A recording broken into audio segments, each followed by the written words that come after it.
Rorschach entry, November 27th, 2024. The Watchmen Part 2 animated adaptation is now here.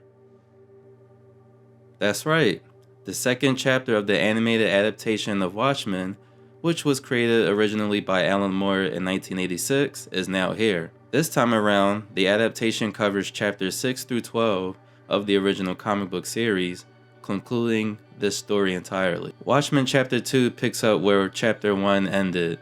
As the comedian is dead, our former heroes face threats, Rorschach is arrested, and there's now a potential of a third world war happening.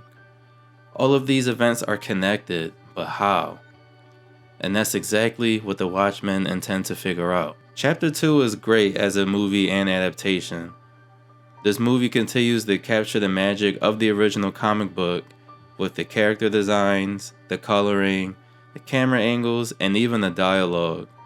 All of these elements combined together makes these things feel as if they were ripped straight from the comic book itself. This also serves as a good example on exactly how to make an adaptation while staying faithful to the source material.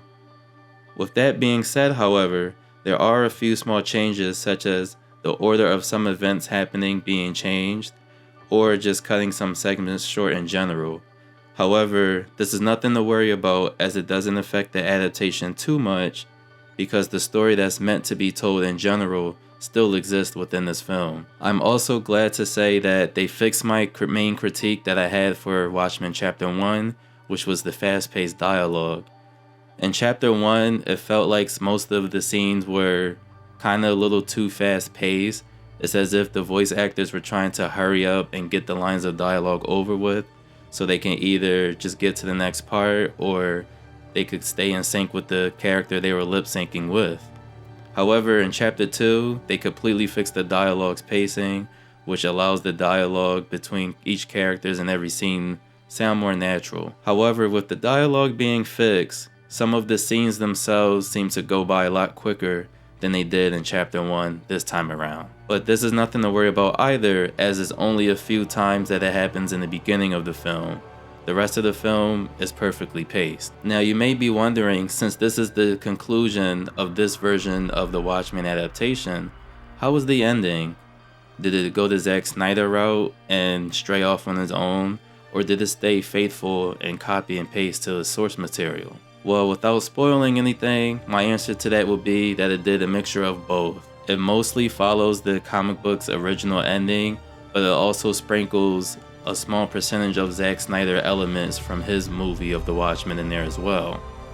For those of you who are big fans and have maybe binge read the comic book and watched the Zack Snyder movie before watching this review or this adaptation for Chapter 2, you may know what I might be talking about for that. To be quite honest, when it comes to determining which adaptation is better between Zack Snyder's and WB Animation's version of the Watchmen story, I'd say it doesn't really matter, because both of these adaptations are in the same realm. Both of them are adapting a one-time story from DC that doesn't have any retcons or universal reboots, so it's not too hard to mess up or miss anything within these adaptations. Now, yes, I understand that some things might have been changed slightly, or dialogue might have been altered, or some order in which some events happen may have been changed up a little bit, but that doesn't mean that the overall story, which was meant to be told by the Watchmen in general, doesn't exist, because despite any change that both of these adaptations have made,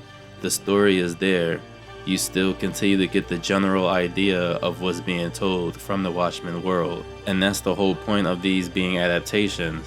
You might not get everything copy and paste like you wanted, or things might not be super different because it's an adaptation like you may want it, but as long as you as the audience gets the general idea of what the story is supposed to be or the message that's supposed to be told, as long as those things are there, then they've done great jobs as an adaptation on both ends. Overall, Watchmen Chapter 2 gets a 10 out of 10 rating from me. It's a great adaptation. It shows that, copying and pasting straight from the source material can work, as long as you put some type of different spin to it. All of the characters were great. They really feel human this time around. They have great motivations, and the way they affect the world and how the world affects them really works within this narrative. And the way they display that with the certain visuals they use makes everything work out that much better. My only complaint was that I wish the beginning segment of this film with Rorschach was a little bit longer, because there are deeper hidden meanings behind that, which were in the original comic book series, that I wish they kept here. But I can understand why they cut it out in this film just for pacing purposes. But if you want to know what that is, I will talk about that in another video. If you haven't seen Watchmen Chapter 2, I highly recommend you go see it. For those of you who have seen it, let me know what you guys think in the comment section below. How was the adaptation for you? Was it great? Did you like it? Did you hate it? What was your critique? So just be sure to let me know. And like always, be sure to hit that like and subscribe button, along with the notification bell so you can get notified when I make new content. And I'll catch you guys in the next video. Thanks for watching.